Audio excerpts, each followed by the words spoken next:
Assalamualaikum warahmatullahi wabarakatuh.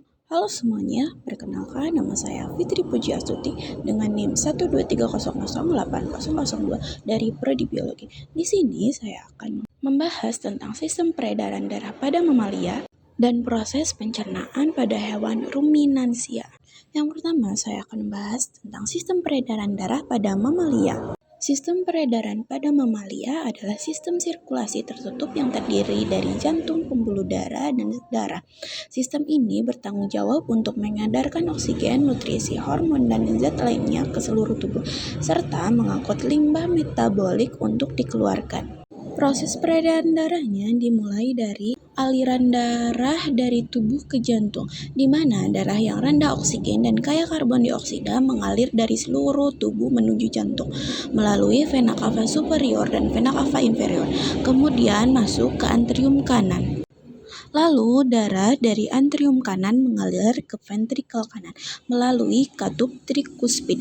Katup ini mencegah darah mengalir kembali ke antrium ketika ventrikel berkontraksi. Lalu ventrikel kanan memompa darah ke paru-paru melalui arteri pulmonalis. Arteri ini membawa darah yang rendah oksigen ke paru-paru untuk mendapatkan oksigen dan melepaskan karbon dioksida. Di paru-paru, darah mengalir melalui kapiler yang mengelilingi alveolus. Di sini, karbon dioksida dalam darah dilepaskan ke alveolus dan oksigen dari alveolus diambil oleh darah. Darah yang kaya oksigen kembali ke jantung melalui vena pulmonalis dan masuk ke antrium kiri. Vena pulmonalis adalah satu-satunya vena yang membawa darah beroksigen. Darah mengalir dari antrium kiri ke ventrikel kiri melalui katup mitral. Ventrikel kiri yang memiliki otot terkuat di jantung kemudian memompa darah ke seluruh tubuh. Ventrikel kiri memompa darah yang kaya oksigen ke aorta. Aorta kemudian bercabang menjadi arteri yang lebih kecil yang mengirim darah ke seluruh tubuh.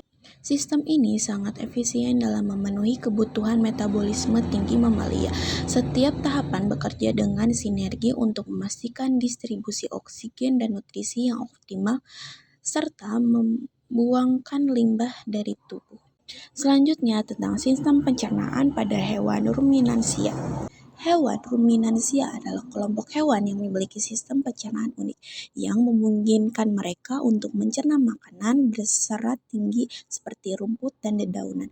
Kata ruminansia berasal dari kata Latin ruminare yang berarti mengunyah kembali. Proses ini dikenal sebagai ruminasi atau mengunyah kud.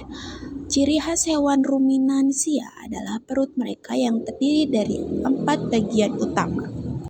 Proses pencernaan pada hewan ruminansia dimulai dari mulut, di mana sapi menggunakan lidah yang panjang dan fleksibel untuk merumput dan memasukkan makanan ke mulut.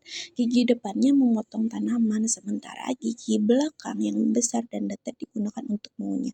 Setelah makanan masuk ke mulut, sapi mengunyah makanan secara kasar untuk memecahkan menjadi potongan-potongan kecil dan mencampurkan dengan air liur yang mengandung enzim yang membantu dalam proses pencernaan. Makanan yang telah dikunyah masuk ke rumen, perut terbesar dan pertama dalam sistem pencernaan. Rumen berfungsi sebagai ruang fermentasi besar di mana mikroorganisme seperti bakteri, protozoa, dan jamur memecah serat makanan atau selulosa menjadi bahan yang dapat dicerna. Proses ini menghasilkan gas metana dan asam lemak volatil yang merupakan sumber energi utama. Setelah fermentasi awal, makanan setengah dicerna disebut kud atau bolus, diangkat kembali ke mulut sapi untuk dikunyah ulang. Ini adalah proses mengunyah kud yang membantu memperhalus partikel makanan lebih lanjut dan mencampurnya lebih baik dengan air liur untuk fermentasi yang lebih efisien. Hewan ruminansia mengunyah kud selama beberapa jam sehari, biasanya saat mereka beristirahat. Ini adalah bagian penting dari pencernaan yang memungkinkan hewan ruminansia mendapat lebih banyak nutrisi dari makanan berserat tinggi. Makanan yang telah dikunyah ulang kembali ke rumen dan kemudian masuk ke retikulum. Retikulum memiliki struktur seperti sarang lebah yang membantu memisahkan partikel besar dan kecil. Partikel besar dikembalikan ke rumen untuk fermentasi lebih lanjut, sedangkan partikel kecil dan cairan diteruskan ke omasum. Makanan masuk ke omasum yang memiliki banyak lipatan seperti buku. Di sini air dan beberapa nutrisi diserap dan partikel makanan didapatkan sebelum masuk ke obomasum. Lipatan-lipatan ini memperbesar permukaan untuk menyerap yang lebih efektif. Makanan kemudian masuk ke obomasum, perut sejati sapi yang berfungsi mirip dengan perut manusia. Di sini makanan dicerna oleh enzim dan asam lambung yang memecah protein ke komponen makanan lainnya menjadi molekul yang lebih kecil yang bisa diserap oleh usus. Makanan yang telah dicerna di obomasum kemudian masuk ke usus kecil. Di sini sebagian besar menyerap nutrisi terjadi. Enzim dari pankreas dan cairan empedu dari hati membantu dalam memecah protein, lemak, dan karbohidrat. Nutrisi yang telah dicerna diserap oleh dinding usus kecil dan masuk ke dalam aliran darah dan untuk didistribusikan ke seluruh tubuh. Sisa makanan yang tidak dicerna masuk ke usus besar, di mana air diserap kembali dan mikroorganisme tambahan memecah sisa nutrisi.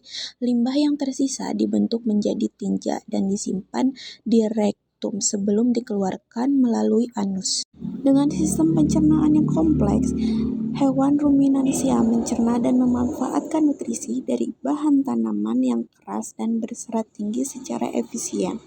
Cukup sekian video dari saya. Mohon maaf bila ada salah dalam penyebutan nama. Wassalamualaikum warahmatullahi wabarakatuh.